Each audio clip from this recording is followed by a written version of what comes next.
running. Stop. Stop right here. Stop right here. Stop right here. Stop, stop, stop, stop, stop. The deputies you hear in this frantic video chasing suspect Eric Harris in an undercover police sting last April, now compelled to take the stand in a case against a fellow deputy who shot and killed Harris. Roll on your stomach. Now.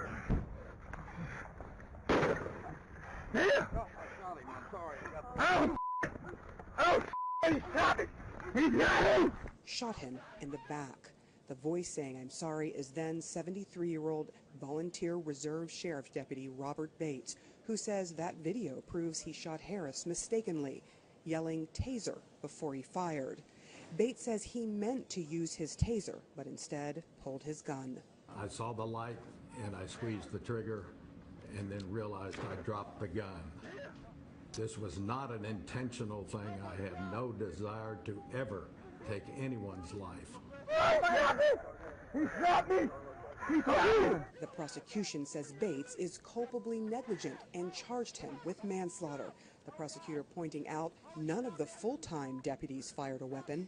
Deputy Ricardo Vaca, who was struggling with Harris on the ground, testified he almost got killed when Deputy Bates shot Harris. He also testified that to use a taser safely, you're supposed to wait until you have a clear opening. The defense pointed out the danger and stress deputies faced because this was a gun-buy-bust operation. Is that another one, or is that it?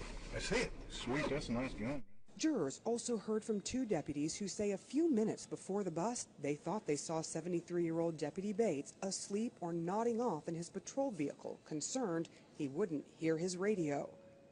Well, they said he was nodding off. How do you respond to that? People rest in different ways, closing their eyes. I mean, he was, when he was deployed, he deployed promptly. Harris's family argues a 73-year-old volunteer shouldn't have been on the scene in the first place. Let's just pray that people will see that this man killed my brother in cold blood when he was already subdued and on the ground. And he's 73. He shouldn't have been there. He wasn't qualified.